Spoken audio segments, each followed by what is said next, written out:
안녕하세요. 이혜란입니다. 여러분들께서 좀 기억하실 겁니다. 지난 2월이었나요? 3월에도 오셨죠? 네, 3월에도 오셨고 1월에도 한번 오셨고 모셨던 우리 홍영 선생님 이번에 또 방문차 한국에 오셨는데 제가 무리를 해서 또 모셨습니다. 지난번에 방송이 나간 다음에 반갑습니다. 우리 시청자들로부터 참 그 많은 호응을 받았고 또 이 오프라인에서도 많은 사람들이 그 얘기하시더라고요. 그 얘기 너무 좋았다고. 저 이야기 시키시려고 막 띄우시네요. 아닙니다. 저 청년이 이 종북의 본산이었다는 거, 그런 얘기들 어디 가서 이때까지 그런 접근이 없었거든요. 사람들이 그 방송을 듣고 참 많은 생각을 했다고. 아유, 감사합니다. 그래서 저는 정말 홍 선생님 한국에 계시면 매일이라도 모시고 싶은데 안타깝게도 일본에 계셔가지고요. 이렇게 오셨을 때 잡지 않으면 안 되는 겁니다. 그래서 여러분들께서 채널 고정하시고 이 눈길도 고정하시고 이렇게 잘 들어주시기 바라겠습니다. 선생님을 모시겠습니다. 아유, 감사합니다. 마찬가지 말씀. 지금 통일일보 주간으로 계시죠? 그렇습니다. 일단 제가 나이가 제일 많으니까 그런 직책 맡고 있습니다. 그 신문은 언제 만들어진 거예요? 1959년에 만들어졌습니다. 그러니까 신문이 만들어질 때가 제일동포 북송 사업이 시작될 때하고 거의 같은 시기에 만들어졌습니다. 그러면 그 한국 정부가 만든 건가요? 아니면 한국 정부가 아닙니다. 그러면 그건 이제 일본에서 당시에 남북한 대립 속에서 이제 제3의 길을 모색하자. 6.25 후니까요.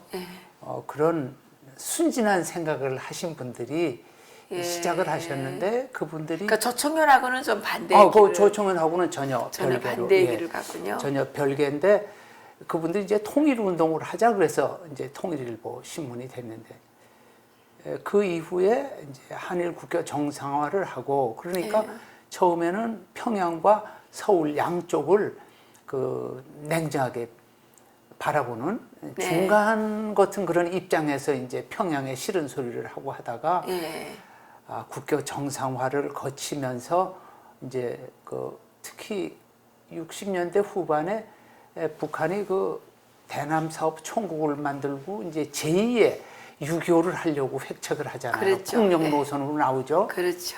청와대 습격하고 이제 모험주의로 맞습니다. 나오니까 이런 폭력주의는 이거는 민족의 장래를 망친다. 우리는 박정희 대통령하고 같이 대한민국이 중심되는 평화 통일을 위해서 나가야 된다라고 대전환을 하게 됐죠. 그랬군요. 아주 역사가 있는 신문인데 역사 있습니다. 저희들 리버티 코리아 포스트는 이제 생후 5개월이 됐습니다. 저희들하고 이번에 MOU를 이제 맺어서 저희들이 정말 관록 있는 언론의 그 기사들을 이렇게 한국에서 좀 서비스를 하도록 하겠습니다. 자유통일을 지향하시는 여러분들하고 같이 하게 돼서 저희도 너무 기쁩니다. 정말 감사합니다. 선생님 어제 그 한일 회담이 있지 않았습니까? 한일중 3개국 정상회담. 한중일. 그리고 오늘 한일 회담을 하는 거죠? 아닙니다. 어제 일본 측에서는 모처럼 오셨으니까 한국 대통령이 일본 간 게 근 6년 반 됐나요? 6년 반 만에 갔다 그랬어요. 갔는데 하룻밤 주무시고 가라고 그러는데 어제 그냥 점심 먹고 돌아왔습니다. 그래요? 그럼 한일 회담은 없어. 그러니까 형식적인 처음에는 한국, 일본, 중국 3국 정상회의가 이제 매년 하기로 했다 파행을 겪는데 보통 그렇게 만나면 3개국 회담 말고 이제 양자 회담들을 다 하거든요. 양자 회담들을 당연히 다 하는 건데 저희 쪽에서 제가 듣기에는 동경에 난 소문으로는 안 한다고 그랬대요. 그러면 3국 정상회담이 만나서 일본하고 더군다나 주최국인 일본에서 양자회담을 안 한다는 것은 한일 관계가 냉각된다는 것을 보여주는 거기 때문에 그 쇼라도 좋으니까 하룻밤 주무시고 그 한일 회담을 양국 정상회담을 하자 그랬는데 동경에 퍼진 소문입니다. 예. 일본의 외교관나 예. 한국 정부가 그걸 거절하다가 한국 당국이 뭐 어쩔 수 없이 그럼 하자. 그래서 당일치기로 어제 가셔서 삼국이 만나고 뭐 형식적이죠 지금. 그리고 특히 이제 삼국이 만났는데 중국에서는 그 실권도 없고 시간이 남아도는 리코창 수상을 보내고 예.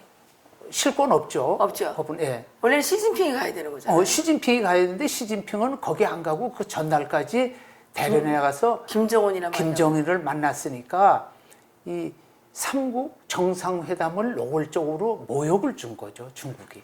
그리고 지금 김정은이가 이 아시아에서 빅픽처가 된 건가요, 그러면? 그건 말도 안 되죠. 그건 일방적인 제들 프로파간다 띄우기죠. 그래서 아니 이제 그러니까 지금 어쨌든 김정은이가 지금 최고의 이 주목을 받고 있죠. 멋있는 몸값이잖아요, 지금. 주목을 받고 있는데 금방 꺼지겠죠. 거품이. 그럴까요? 근데 이제 아까 말씀하신 그 한일 양국 정상회담 오늘 언론에 나왔지만 문 대통령, 아베 총리 두 사람이 단독으로 만난 건 26분을 만났답니다. 그러면 안녕하세요. 뭐 차 그러니까- 한잔 마시고 끝났겠네요. 그러니까 26분이니까 뭐 악수하고 인사하고 사진 찍고 그렇겠네요. 그 다음에 이제 뭐 그걸 다 넣어서 둘로 나누면 13분. 예. 그거 이제 서로 통역을 집어넣으면 뭐 6분? 그러면 뭐 인사말 정도 했겠네요. 그 양 정상이 한 5, 6분씩 뭐 인사말 뭐 덕담 비슷하게 하다 끝난 거 아닌가 싶은 생각이 드네요.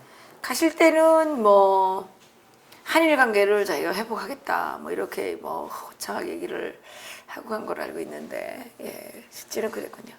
그 이제 국제 사회에서는요, 그 말, 파티 그런 것보다 행동이거든요. 그렇죠. 예. 행동인데 일본의 분위기는 그 일본 분들하고 이제 뭐 저도 아는 분들에서 개인적으로 이렇게 이야기를 해보면 그런 이야기 하지 말자 그래요. 한국 이야기 뭐 지겹다. 아 그래요. 예. 그 그럼 위안부 혐한 감정이 지금 심해지는 건가요? 그러니까 이제 그 혐한에서 혐한이 이제 실망 절망으로 바뀌는 사람들이 많죠. 왜 그러냐면요. 요즘 그 소위 참 이거 애들 앞에서 말하기 힘든데 그 군 위안부 문제가 예, 이제 그 뭐랄까 그 뭐죠? 음식의 상미 기간이 다 하니까 예. 요즘 새로 징용공 문제를 들고 나오잖아요. 한국에서 아, 좌파들이 징용제. 민노총부터 전부 예. 해서 그 일본 그 공관 한국에 있는 일본 공관 앞에다가 일본 징용공 동상을 또 세운다고 난리를 그래요? 치지 않습니까? 그 돈이 많은가 봐요. 민노총이 그거 하나 세우는데 아마 한 1억씩 들 겁니다, 돈이. 그러니까요. 근데 그걸 재작년이군요. 처음 교토에 징용 그 비를 세우는데 징용용 비를 세우는데 민노총이 한국노총하고 돈을 합해서 1억 몇천만 원을 모아서 비를 하나 세웠어요. 동상을. 돈이 많군요. 그거를 당시에 홈페이지 보니까 1,000개를 만들겠답니다. 그러니까 그러면 뭐 그- 1,000억이네요. 그렇죠. 반일 동상을 만들고 해서 1,000억을 쓰겠다는 소리인데 그러니까요.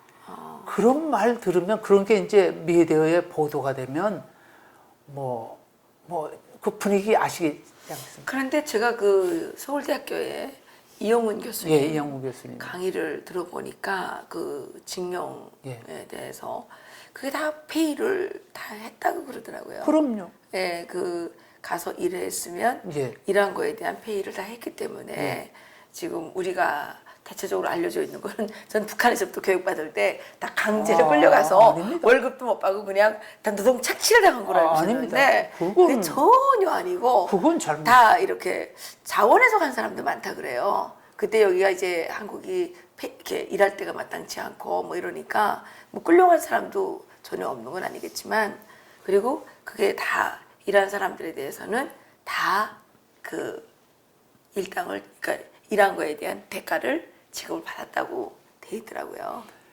당시에 그 그렇죠. 일자리 찾아서 간 분들이 절대 다수였죠. 예, 다음에 그랬다고 이제 그러더라고요. 태평양 전쟁 말기에 예. 이제 일본이 자원이 고갈되니까 예. 한국에까지 처음에는 한국은 징병 대상이 아니었다가 예. 식민지 한국은요. 예. 그러다가 마지막에 자원이 다 고갈되니까 한반도까지 징병 대상이 됐죠. 예. 그런 현실을 무시하고 뭐 이상한 뭐 납치한 것처럼 말하는 건 그건 좀 그러니까 곤란하죠. 그 북한에서 그렇게 배워졌어요. 저희들은 북한에서 교육받을 때 징병제는 이게 완전히 뭐 강제 이게 식민지기 때문에 강제당한 것처럼 했는데 그렇게 알고 있었는데 그 나중에 제가 이용훈 교수님 그 강의를 들을 기회가 있어서 그걸 좀 들어보니까 그리고 제가 알고 있는 게 완전히 틀리더라고요. 그렇게 안 되죠. 예를 들어서 뭐 전 일본 식민지 시대를 긍정하는 건 아니지만은 아니, 그 사람들은 법에 의해서 했죠. 당시에 예. 잡으면 재판을 했고 다 뭐 그 피고의 그 권리를 하여튼 형식적으로 다 보장을 하면서 했지. 그 재판도 없이 처형하거나 끌거나 그런 건 없었죠. 그거를 그 선전 때문에 그렇게 그래서 하시는 제가- 분인데 그건 아니죠. 그래서 제가 그 촛불 집회를 예. 이제 여기 산창할 때 제가 그 강화문 그 촛불 집회 현장에 몇 번 가봤습니다. 가보니까 거기에 이제 사회주의가 답이다, 예. 자본주의가 문제다, 뭐 예. 이런 것들 그리고 체게바라의 그 공산 쿠데타 예, 예. 이런 것들을 이제 막 찬양하는 예. 피켓 예. 현수막들이 있더라고요. 예. 그래서 제가 이제 그 태극기 집회에서 저 강화문 광장에 있는 촛불 세력들은 다 역적들이고 매국노들이다 이런 예. 얘기를 했어요. 예. 근데 그 작년 대선 끝나고 예. 났는데 한 사람이 저한테 전화를 했습니다. 내가 너의 팬이고 탈북자들 좋아하고 통일을 간절히 원하는데 내가 나를 매국노라 그랬다. 내가 당신 이름도 모르는데 어떻게 매국노라 그러겠냐? 그랬더니 그 얘기를 하는 겁니다. 제가 이제 자기가 촛불 집회를 나갔기 때문에 내가 매국노라 그랬다는 거예요. 그래서 그랬다 나는 내가 알건데 김일성의 공산주의, 사회주의, 공산주의는 300만 명을 굶겨 죽였고 북한에 있는 어르신들이 하는 얘기가 일제 때는 이렇지 않았다. 일제 때는 일제 시대에는 훨씬 더 김일성보다 좋게 해줬다 이거예요. 그 맞는 말이죠. 네, 그러면서 그런 얘기를 하는 거예요. 그래서 내가 일제에게 나라 팔아먹은 사람보다 공산주의를 하겠다는 사회주의를 하겠다는 인간들은 나는 더 나쁜 놈들이라고 생각한다. 뭐 맞는 말입니다. 그 일제 때 그 현해탄을 건너거나 압록강을 건너는 거는 통제가 있었지만은 네. 고향에서 자기 반경 백리 밖으로 못 나게 한 지 그런 게 없었잖아요. 그러니까 지금의 그 김씨 왕조는 그 일제 때보다 못한 건 그거는 명명백백한 사실이죠. 그거를 모른다는 게 이제 교양이 없고 무식의 소치죠. 그런데 아까 말씀 도중에 이제 제가 딴 말을 했는데 그럼 왜 한국에 대해서 이제 지금 판문점 선언 이후의 분위기를 말씀드리면 이제 일본도 소위 우리처럼 이제 리버럴 좌파들 소위 리베랄이라고 하는 좌파들은 뭐 종전 선언하고 평화 협정하면 좋은 거 아니냐. 그러니까 역시 행동을 안 보고 말에 취해서 그런 걸 퍼뜨리고 그래서 나는 문재인의 걸 지지한다 하는 사람들이 실제로 있고요.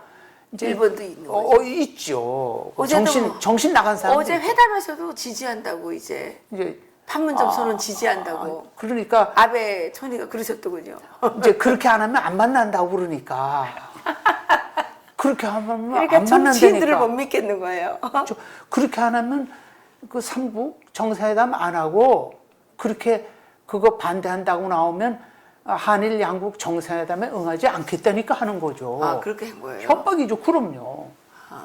그럼 일본이 왜 그러면은 어떻게 보느냐 하면은 일본 사람들이 이해 못하는 것이 일본이 납치된 사람, 일본 정부가 인정한 사람은 수명 안 되지만 아마도 납치됐을 거다. 라고 심증을 가지고 있는 사람은 리스트가 수백 명이거든요. 수백 명이던데요. 예. 이 사람들 그것을 구출하기 위해서 애를 쓰는데 한국의 좌익 정권이나 한국의 좌파들은 자국민의 동포들의 그 비극 구출 노력이 전혀 없다. 없죠. 나라를 위해서 전쟁에서 나갔다가 포로된 사람 이거를 전부 그냥 죽이고 있다. 맞아요. 이런 한국하고 우리가 이야기가 할 수가 있느냐. 그다음에 엊그제까지 한국에 대해서 온갖 욕설을 퍼붓던 김정은이가 판문점에 나타나니까 뭐 호감을 표시하는 저런 사람들을 믿을 수 있느냐라는 겁니다. 그러니까 일본 정서가 그러니까 나누는 게 그 소위 이제 그 뭡니까 요즘 한국에서 유행하는 포리티컬 커렉트네스에서 이 돌아버린 좌파들 그게 일본도 예를 들면 대학 지식가가 거의 다 그런 좌파들이죠. PC. 미국, 일본, 한국 다 마찬가지입니다. 똑같습니다. 그렇고 이제 게으른 언론들, 그죠? 평양발이나 한국방송, 서울발 뉴스로 신문을 만드는 그런 게으른 언론들. 뭐 한국에서 말하는 기레기. 일본에도 기레기 언론이 있습니다. 다수입니다.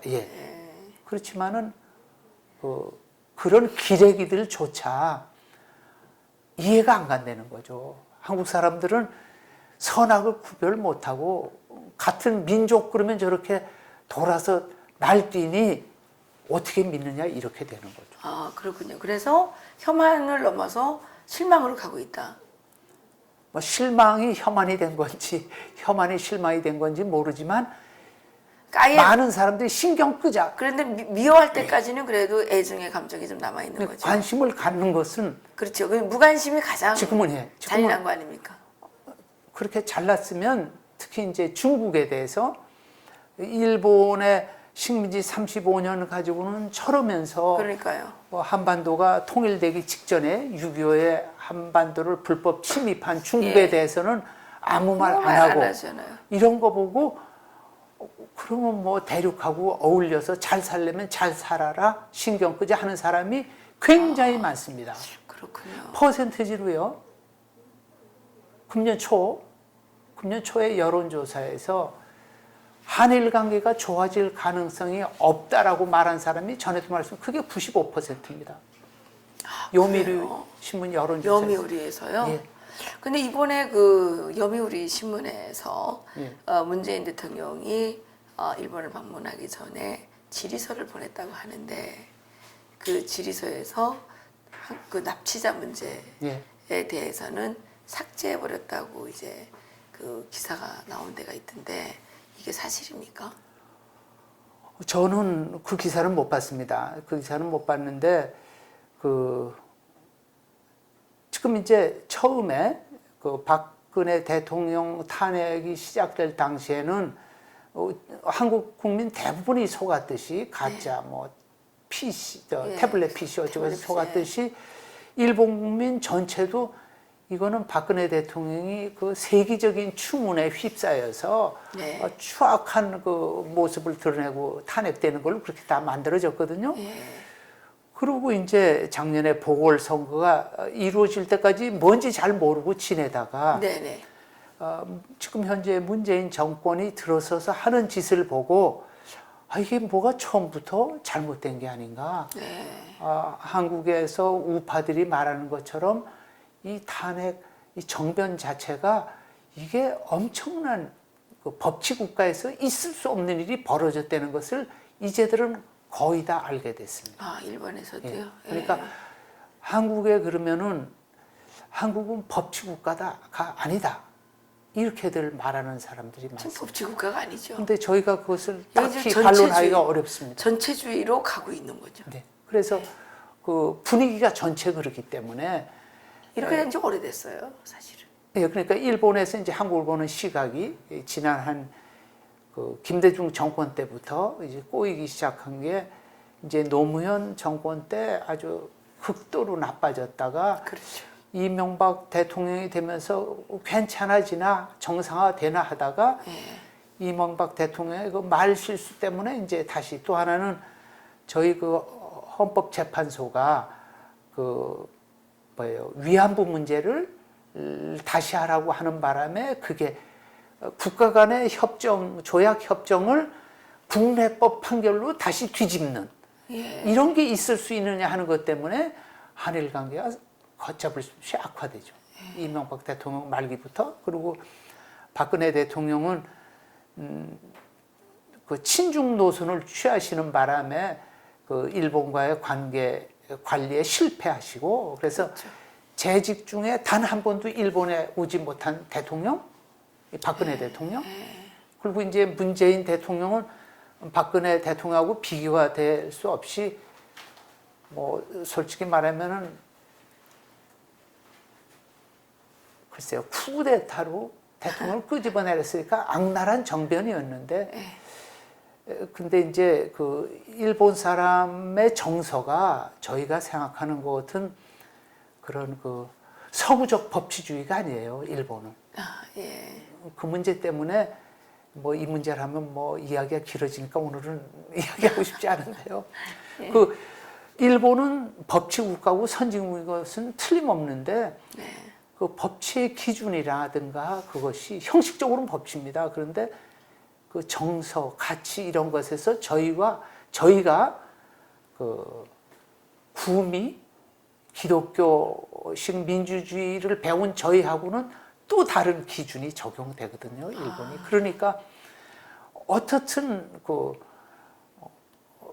저 같으면 뭐 오기 싫으면 그만둬라 할 텐데 그 한국에서 뭐 정살 많은데 뭐 금년도 하지 맙시다 할 텐데 일본은 또 그래도 그 동아시아의 역사가 이렇게 세계적인 대격변기에 들어갔으니까 일본도 무슨 역할을 해야 되지 않느냐 해가지고 억지로 한 거죠. 억지로. 솔직히 말씀드립니다. 한일회담을 억지로 이제. 그러니까 한중일 삼국 정상회담 자체가 그렇고 억지로.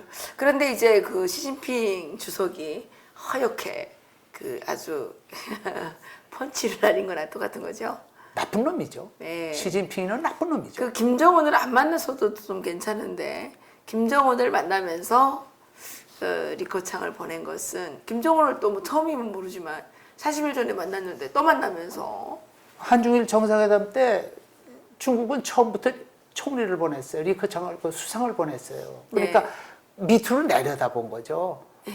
중국이 아시아에서 동아시아의 가장 중요한 2개국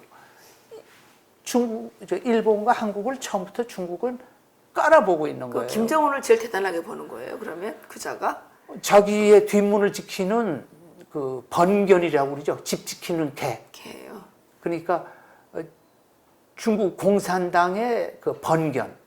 번견. 으로 취급하고 번견한테 먹이를 주고 번견을 훈련시키는 그런 자세죠. 이걸 오늘 제목으로 뽑아야 되겠네요. 시진핑은 김정은을 자신의 번견으로 생각한다. 번견으로 생각하는 거죠. 예. 뭐 명확합니다. 제목. 근데 선생님은 그 언어에 그 특별한 재능이 있으신 것 같아요. 아니, 뭐 다른 뭐 분들 다 책 국가가 쓰고 하잖아. 자살한다 이런 그 명언도 하셨던데 아니, 그건 어떤 내용입니까?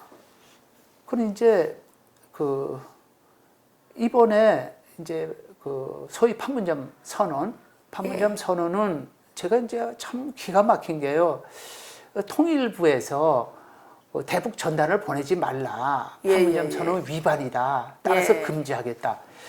판문점 선언은 냉정히 말해서 정치적 선언에 불과해요. 그렇죠. 그건 법이 아닙니다. 법이 아니죠.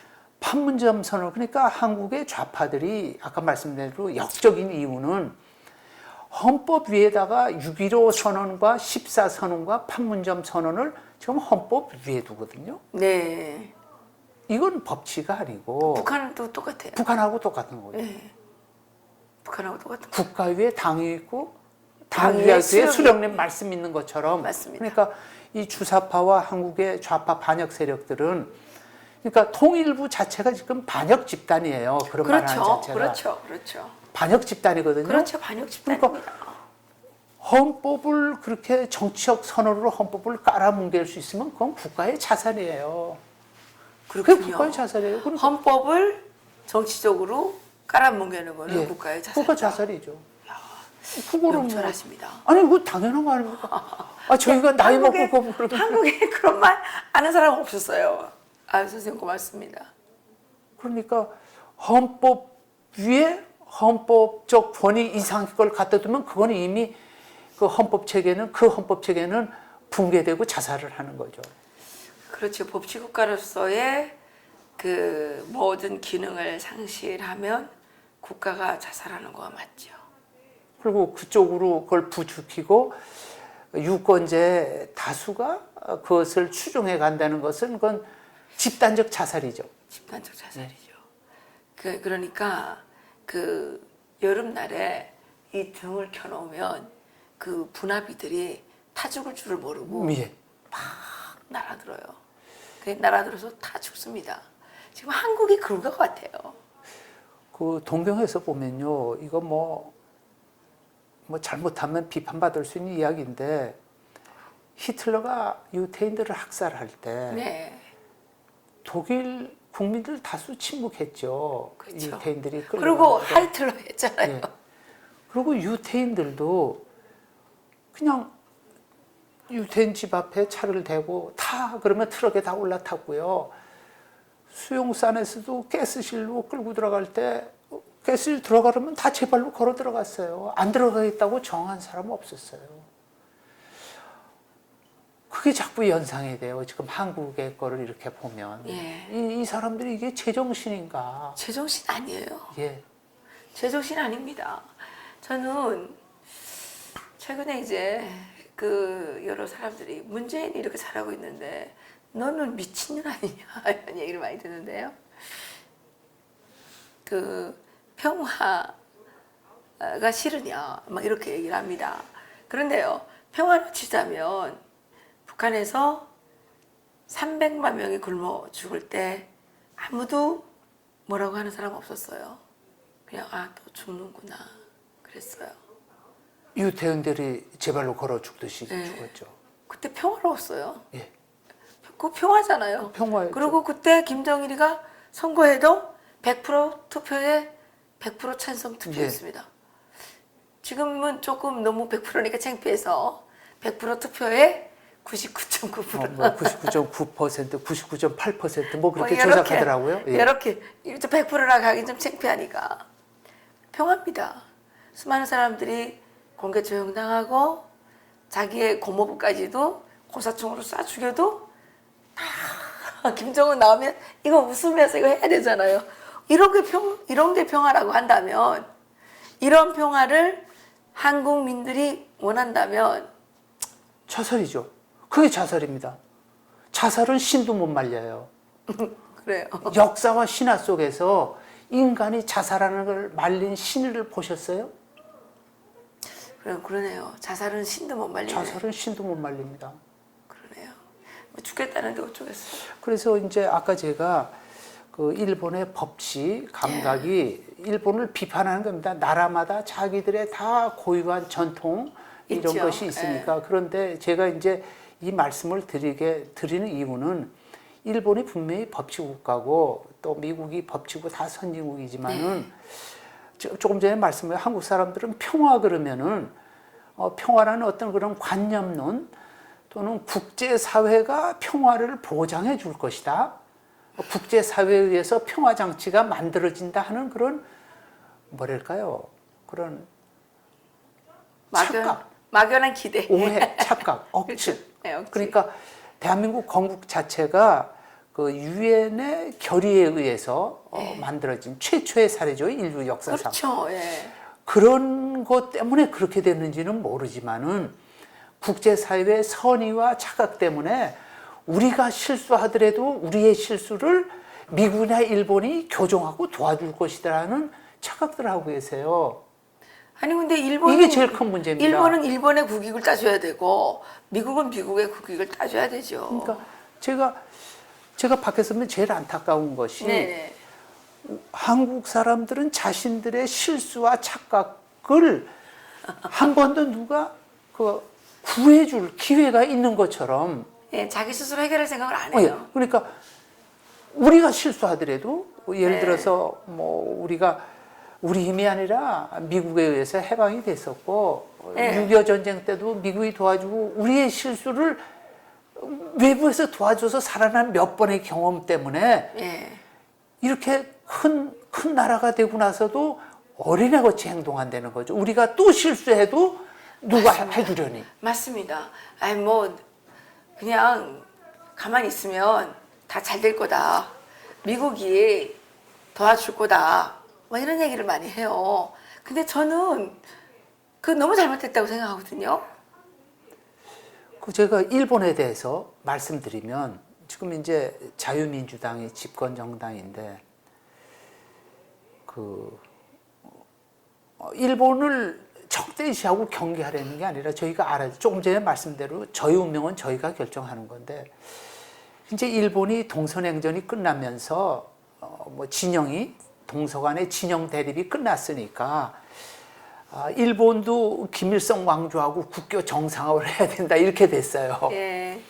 그래서 1990년 가을에 9월 달에 가네마루가 북에 갑니다. 가네마루 신. 예, 가네마루 신이 가서 자유민주당 일본에 일본 사회당 조선노동당 세 당이 공동선언을 합니다. 공동성명을 내죠. 예. 3당 공동. 예, 그때 그 대단했어요. 유명한 예, 대단했죠. 예, 북에서도. 저 북한에서 그 기사 본 생각납니다. 예, 이제 적대 관계 해소하고 우리 이제 예. 수교해야 되고 그런 거 나오는데 저는 상식적으로 어떤 당국 간에 그런 건 있을 수 있어요. 그렇죠.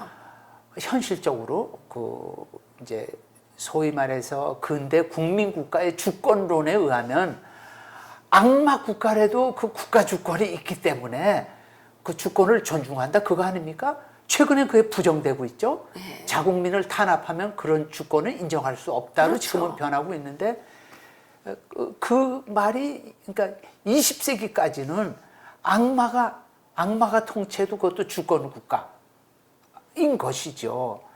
그게 이제 김일성 때부터 저 악마적인 체제가 주권 국가 대접을 받고 유엔에 들어오고 지금까지 오고 뭐 트럼프가 뭐 김정은을 만나니 어쩌고 하는데 그래서 말해 잘못된 거예요. 잘못이죠. 그런데 일본이 당시에 이 3당 공동선언이라는 것이 사실 이건 일본 외무성이 설계한 거를 집권당의 최고 실력자가 자기하고 친한 사회당 당수를 데리고 평양에 가서 김일성을 만나서 그걸 한 겁니다. 사회당은 해산이 됐어요. 그 이후에 동서냉전 끝난 다음에 그는 그 동서냉전 사회주의 동구 유럽처럼 역사적 폐물로 소멸했습니다. 일본에서. 네. 그러면 3당 공동선언이 지금 남아있는 게 자유민주당과 조선노동당의 공동선언이에요. 네. 이거를 인정해야 되느냐 이거죠.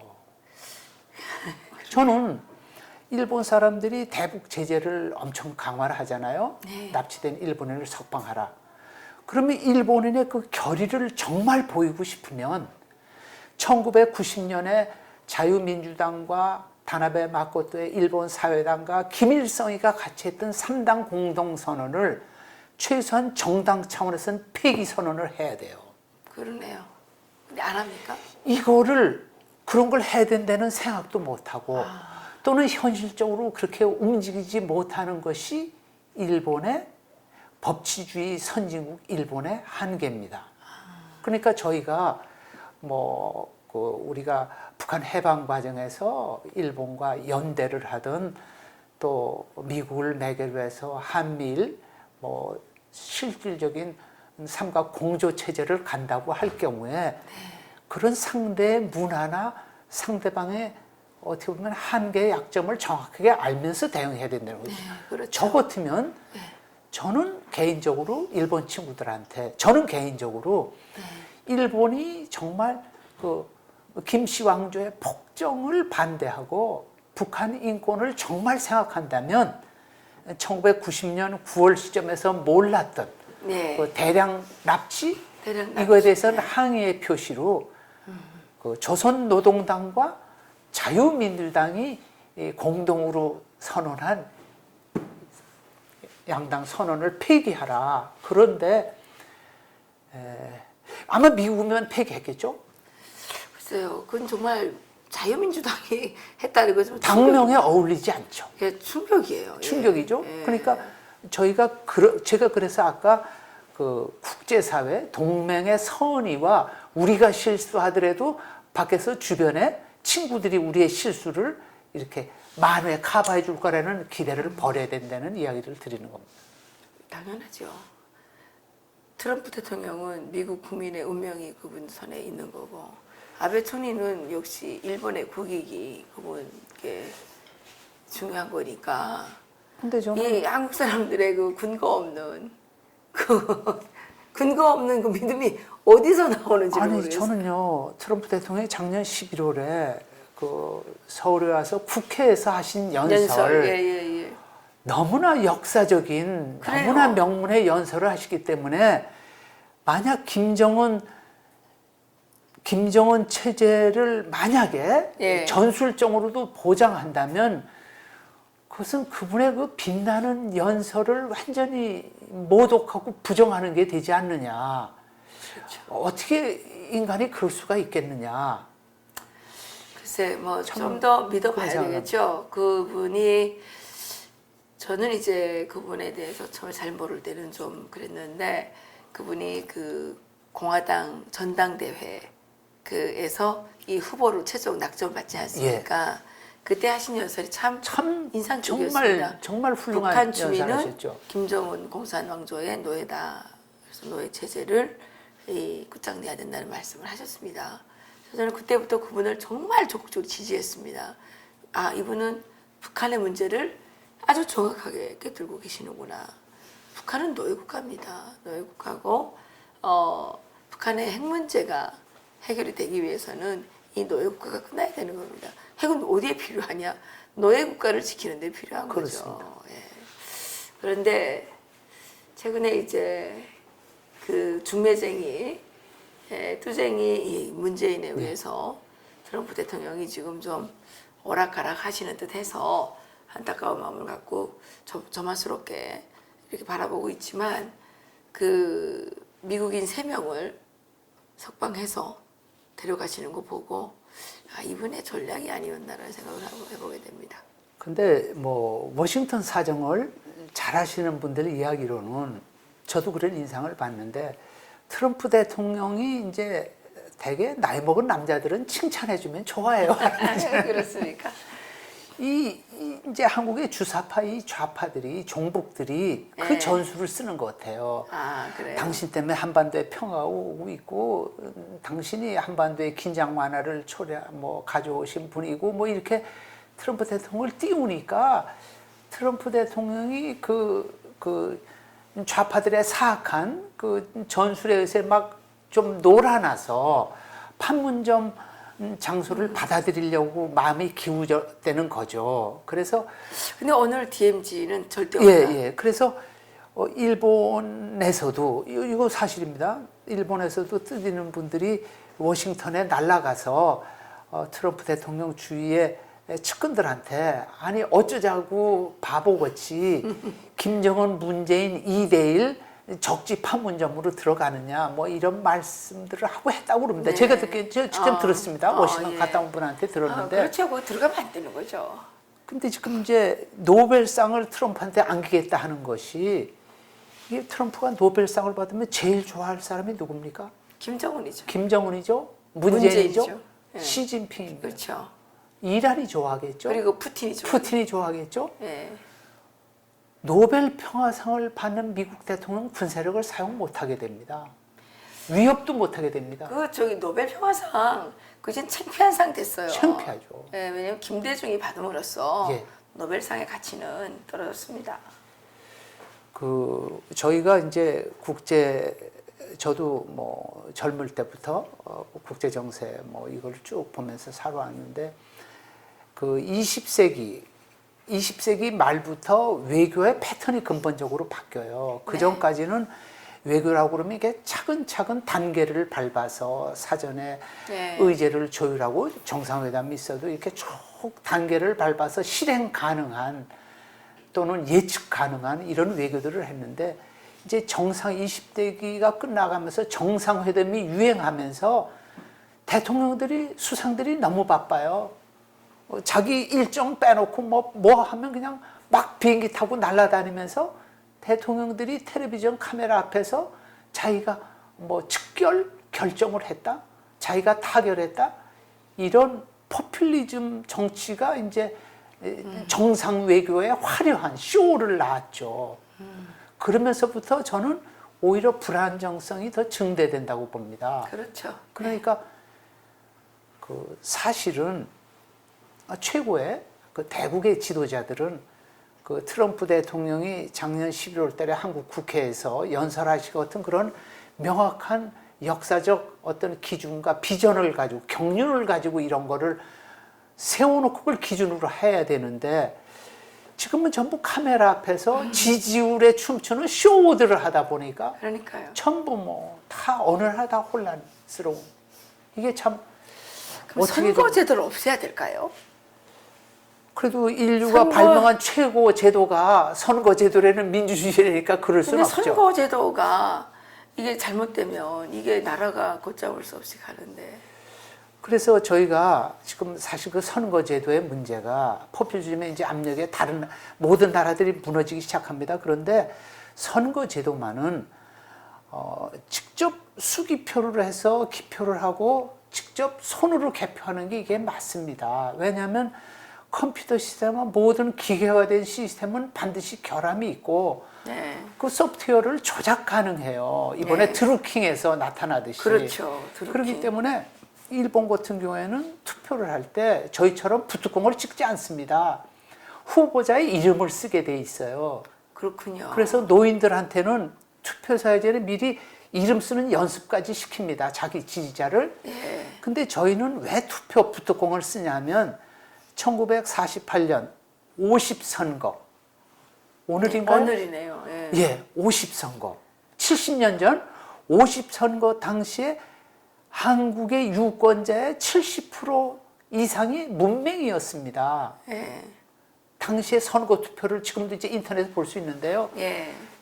기호는 작대기 하나, 작대기 둘, 작대기 예. 셋 이렇게 나옵니다. 예. 그러니까 1, 2, 3을 못 읽어서 작대기 하나, 작대기 둘, 작대기 셋을 예. 하겠으니까 작대기 표시에 붓뚜껑을 찍게 된 거예요. 예. 정말 창피합니다. 아프리카에서 뭐 동물 그려놓고 투표하는 것처럼 그게 인류 역사상 대학 진학률 최고인 대한민국에서 아직도 붓뚜껑을 찍고 있고 그거를 조작하기 위해서 글씨를 써야 되겠네요. 쓰는 게 옵니다. 그 다음에 수개표가 옵니다.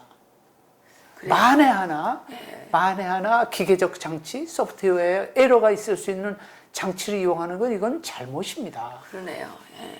근데 이런 거를 참 창피하죠. 지금도 아마 선진국에서 부뚜껑 찍는 나라가 어디 있겠어요? 아, 다른 나라는 다 이름 씁니까? 이름 쓰거나 다 다른 표시들을 하죠. 그리고 이제 한 가지 다행은 대한민국은 한 가지 다행은 그 사진이 붙은 신분증으로 신분 대조한다는 게 그나마 다행이에요. 네. 미국 같은 경우에는 그 대조 안 하는 나라 많지 않습니다. 아, 그래요? 만주가 많고. 다음에 저도 사실 그 작년에 그 1년 전이네요. 대통령 보궐투표 때 제가 동영에서 재투표를 했는데 명백히 선거관리위에서 인정한 투표용지가 아니었습니다. 저도 이게 그 여백이 없는 예. 투표용지다 도장을 찍었거든요. 예. 근데 황당했던 게 뭐냐면 투표용지가 두 개일 수도 있죠. 아, 투표용지가 두 개일 수도 있어요. 선관위가 인정해 준다면. 인정해 준 거라면 세 종류라도 상관없죠. 아니, 두 종류도 그런데 좋고 세 종류. 저는 분명 여백이 없는 투표용지에 투표를 했는데 선관위에서 나와서 뭐라 그러냐면 여백이 없는 투표용지는 없다 이러는 거예요. 그러면 내가 투표한 건 어디 갔냐? 글쎄 그러니까 저희는 유령 투표를 한 거예요. 그래서 이제 저도 투표를 여러 번 해봤으니까 예를 들면 투표용지를 받으면 그 반권 있잖아요. 떼서 용지를 정확하게 그것도 없었거든요.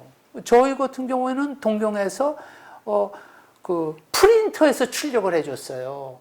예. 투표용지를. 저희도 그랬어요. 그러니까 얼마든지 프린트에 출력하면 얼마든지 조작할 수 있다는 뜻이고 또 하나는 반권을 떼지 않았으니까. 맞습니다. 투표인 수 확인은 투표용지와 그게 일치돼야 되거든요. 확인이거든요. 대리 투표 이런 걸 방지하는. 근데 거기서 프린트에서 나와가지고 찍었는데 그런 장치가 일체 없었고 그 그래서 제가 그럼 그 부정선거네요. 이거. 제가 그래서 제가 혹시 잘못 봤나 해서 당시에 동경에서 그 투표관리위원장을 하던 교포한테 물어봤어요. 제가 나중에 당신 그거 그때 투표용지 그렇지 않았냐 그러니까 맞대 그러대요. 그러니까 당시에 투표관리위원장 했던 친구가 맞다고 그러는데 우리 선거관리위원회에서는 그런 용지가 없다 그러니까 정말 여우에 홀린 그러니까요. 지금 뭐 그런 지금도 거죠. 저는 지금 투표를 분명 했는데 투표가 없었어요. 그래서 제가 뭐 그 지금 뭐 처음에 어제 있었던 한국, 일본, 중국 삼국 정상회담 이야기 하나만 가지고 뭐 잡담이 옆길로 흘렀는데요. 제가 보기에는 그 많은 물론 질문을 받습니다. 다음에 미북 회담이 어떻게 되느냐, 미국 정상회담이 어떻게 되느냐 수많은 질문을 받습니다. 근데 그 많은 경우에 저도 지금 이제 뭐 언론, 저도 기자지만은 그 마감 시간에 쫓기면서 기사들을 써야 되니까 그리고 요즘 기자들은요 전부 젊어요. 예전에는 평기자로 정년 퇴직을 하면서 전문성 있고 깊이 있는 언론 활동을 하신 분들이 많은데 지금은 어떻게 된 게 젊은 기자들이 조금만 어느 정도 경륜이 쌓이면 다 관리직으로 넘어가기 때문에 그래서 뭐 그냥 화려하게 사진 붙여서 동영상 붙여서 뭐 뿌리면은 언론사가 그게 다 넘어가요. 그렇게 이제 지금 맞습니다. 조작된 언론을 보면서 전망을 하다 보니까 혼란이 가중되고 있습니다. 아 그리고요, 주관님, 폼페이오가 네. 2번에 걸쳐서 그 지금 한 달 만에 또 간 거죠. 네. 그 북한에 가서 지금 미국인 3명을 석방해서 데리고 갔습니다. 무슨 의제를 다루었는지 아직까지는 정확하게 나오진 않고 폼페이오는 이런 얘기를 했습니다. 이전 단계에서 뭐 더 나아진 건 없었다. 뭐 이런 얘기를 했고 그 북한에서는 단계적, 동시적, 단계적 이거를 원하는데 미국은 그렇게 할 수 없다. 이제 안 속겠다. 안 속겠다. 이렇게 이제 강경하게 나오고 있는데 3일 후에 미북 정상회담이 어디에서 진행이 될지 발표된다고 하는데 언제 발표될 것 같습니까? 글쎄요, 아마 그 발표 문제를 최종 조율을 밑에서 안 되니까 폼페오가 미국인 석방을 직접 국무장관이 데려온다는 명분으로 갔겠죠. 그 실무적으로 잘 됐으면은 갈 이유가 없죠. 그러네요. 안 됐기 때문에 간 거죠. 그렇게 그런데 제가 보기에 뭐 거의 그러니까 미국이 요구를 김정은이가 어디까지 수용하느냐가 남은 문제라고 보거든요. 저는요. 근데 김정은은 지금 수용을 안 하겠다는 안 표시를 하겠다는 거죠. 한 겁니다. 왜냐하면 시진핑을 만났습니다. 그렇죠. 예, 폼페이오 만나기 전날 만난 겁니다. 예. 그러니까 폼페이오가 온다는 얘기를 듣고 지금 시진핑한테 날아가서 지금 줄다리기를 하겠다는 건데 미국과 중국 사이에서 줄다리기를 하겠다는 거고 북한이 김일성 때 소련과 중국 사이에서 줄다리기를 이제 줄타기를 했죠. 예, 이렇게 외줄타기를 줄타기를 했죠. 했죠. 그랬는데 이번에 김정은이가 하는 이 줄타기, 뭡니까 시진핑과 미국 사이에서 하는 이 줄타기에서 지금 김정은이가 살아남을 수 있겠습니까? 그 김정은은 죽거나 항복하거나 둘 중에 하나입니다. 실은 미국이 요구하는 것은 항복을 요구하는데 뭐 속말로 그럼 목숨 하나 살려주겠다는 말이 되겠죠. 그렇죠. 그런데 김정은이는 아마도 그림을 보면 시진핑을 한 번 더 자기 방패로 쓸 수 있게 하려고 만나자고 한 겁니다. 틀림없이 이번에는 전례 없이 열차 타고 가지 않고 이제 그 고물 비행기를 타고 대련에 갔다고 그러는데 자기도 비행기가 있다는 걸 표현하려고 그랬을까요? 근데 아마도 이제 여기서 중국의 선택입니다. 중국이 트럼프하고 중국이 진짜 대국이라면 트럼프하고 대화를 하면서 북한을 굴복시키기 위해서 트럼프의 부탁을 김정은한테 전하는 게 사실 이게 정상이에요. 그게 지금 만나고 간 거로 봐서는 시진핑은 그 목적이 아니고 네. 그 김정은을 이 방패로 내세워서 미국의 무역 전쟁을 어떻게 하나 지금 이렇게 좀 무역 전쟁에서 지금 압박을 받고 있는 것을 어떻게 하나 좀 탈피하려는 그런 그러니까 시도가 아닌가 싶은데요. 트럼프가 미국 대통령이 임기가 만약 20년이라면 여기서 항복을 합니다. 예. 시진핑이나 그렇죠, 김정일이 그렇죠. 항복하는데 그렇죠. 예. 이거 중간 선거 있고 뭐 2년 후에 또 뭐 대통령 하니까, 선거 있고 그렇죠. 하니까 맥시멈 6년만 시간을 질질 끌면 트럼프 된다. 끝이다. 예. 그거죠, 저 악당들은. 예. 그러니까 트럼프 대통령은 6년 안에 승부를 봐야 되는 거죠. 6년 안에 아니라 지금 이제 오늘 아사히 신문에서 나온 이야기가 그거 아닙니까? 예. 그 미국이 북한한테 본래 CVID는 불가능해요, 물리적으로. 왜 예. 불가능하냐면 그 물자와 이런 걸 다 폐기시켰다고 하더라도 예. 북한 밖으로 끄집어내서 다 폐기를 했다고 하더라도 그 모든 게 인간의 머릿속에 남은 인간들이 몇천 명 남아있으면 그렇죠. 예. 언제든지 다시 만들 수 있는 거예요. 네, 그게 네. 즉 다시 말해서 전쟁에서 국토가 재가 돼버리는데 일본하고 독일은 금방 살아났죠. 그 이상으로 그 이전으로 돌아갔거든요. 사람들이 살아 있었으니까. 그렇죠. 그러니까 북한의 완전한 CVID를 하려면 PVID를 하려면 북한의 모든 핵 기술자들을 죽이거나 격리하거나 다시 못하게 해야 되는 거예요. 네. 설계도는 물론 사람조차. 아사히 신문 오늘 요구는 수천 명의 북한의 핵 개발 전문 인력을 해외주 이주시켜라고 미국이 요구했다 이 말이에요. 예, 나왔더라고요. 예. 저 그걸 근데 받아들일 수 있느냐? 해외 그 기술자들뿐만 아니라 정치범들까지도 다 해외로 이주시켜야 되는 거예요. 북한에 정치범 감옥이 없어야만 핵 개발이 가능한 겁니다. 한국이 북한을 해방하면 다 끝나는 일이에요. 아, 그렇죠. 그러니까 근데 한국에서- 제일 쉬운 방법을 놔두고 제일 불가능 쪽으로 지금 헤매고들 있는 거죠. 그렇죠. 근데 레짐 체인지 해야 되는 겁니다. 노예에서 해방시켜서 그 정말 핵 개발에 동원된 그 천재적인 머리들을 경제 건설에 투입하게 되면 그렇죠. 경제 그 금방 아까운- 살아납니다. 예. 예.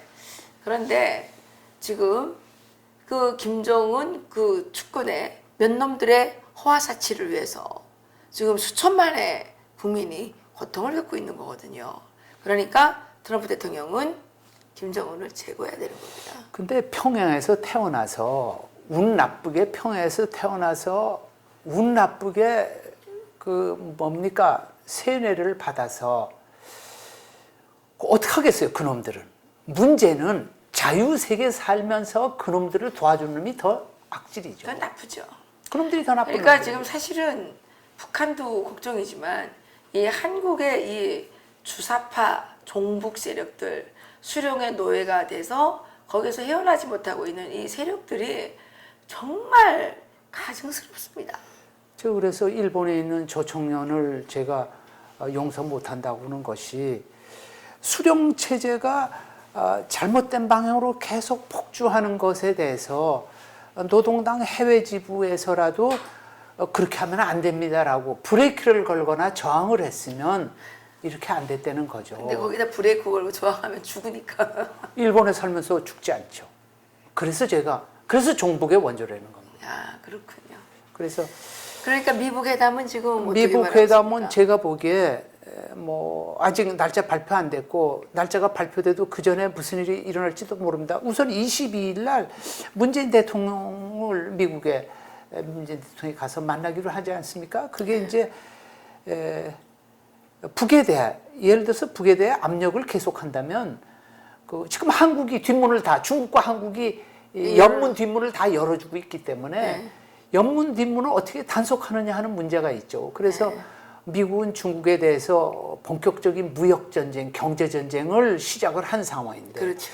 미국에 대해서도 경제 무역 전쟁으로 압박을 중국에 대해서도 하는 미국이 동맹국이라고 한국을 어리광을 언제까지 받아주느냐. 저는 받아주지 않을 거로 생각합니다. 예. 그것이 이번에 아마 문재인 대통령을 불러서 워싱턴에 태호 가서 통첩을 할 것 같다. 그 문제에 대해서 다짐과 그런 게 있지 않을까. 만약 그 미국과 그것은 이제 한국의 안보인 동시에 미국의 안보고 일본의 안보고 자유세계 안보이기 때문에 이거에 한국이 협력하지 않고 한국이 협력하지 않으면 한미동맹은 실질적으로 정무원을 구한다고 봐야 되겠죠.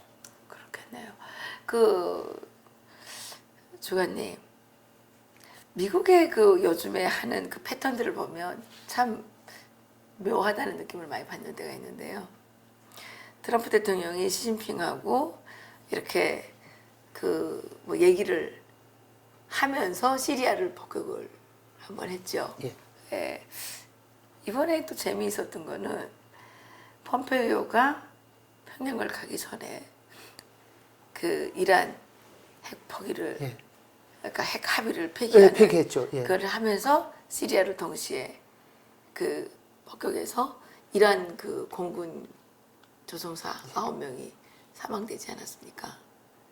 이건 분명 북한에 어떤 메시지를 보내는 거죠. 아니요. 그 북한하고 시리아는 저는 지금도 비밀 군사 동맹 관계라고 생각합니다. 지금도 아니, 북한과 그렇죠. 시리아는요. 아니 그 시리아도 아주 이 탄탄한 예. 동맹 관계. 다음에 북한군이 그 시리아가 그 지배하던 레바논 레바논. 내전 당시에 북한군이 직접 참전했잖아요. 그리고 레바논에서. 거기 왕국을 북한 경호원이 지켜줘요.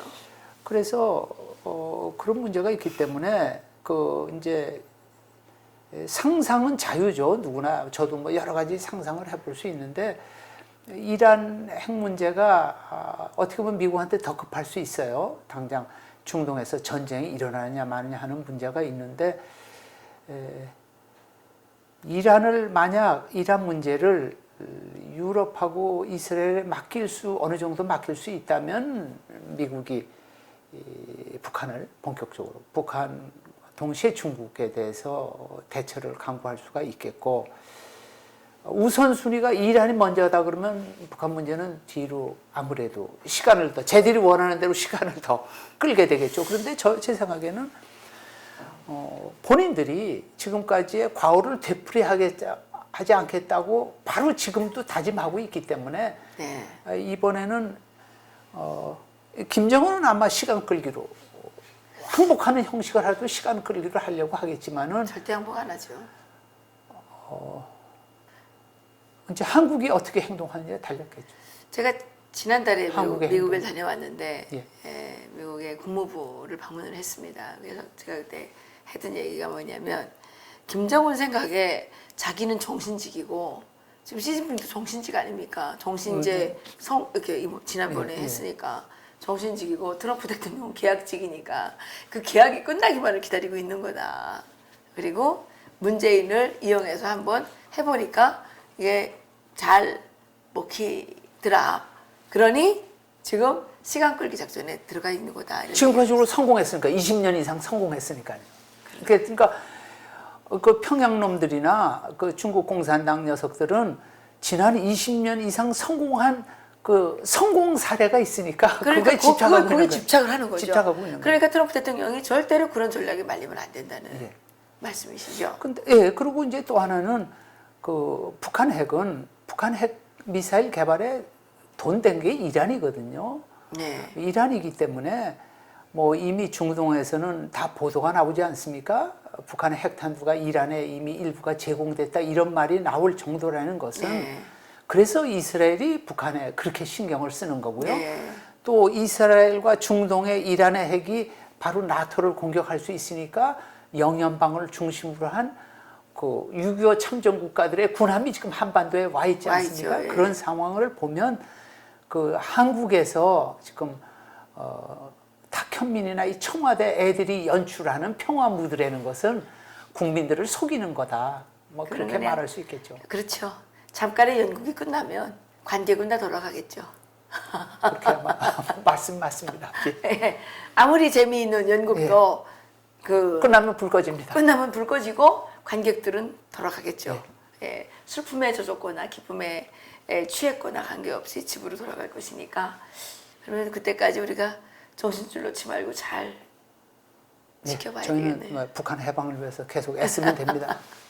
우리 또 선생님께서 오늘도 이렇게 수고 많이 해주셔서 너무 감사드리고 앞으로 통일일보를 저희들 신문에 예. 이렇게 게재를 해서 많이 더 소개 좀 많은 해주십시오. 사람들에게 이 한반도의 이 자유민주주의 시장경제 체제가 어떻게 하면 정착될 수 있을지, 안전하게 보호될 수 있을지 여기에 대해서 깊은 우리가 다 고민을 해야 될 것으로 보입니다. 오늘 수고하셨습니다. 네, 고맙습니다. 감사합니다.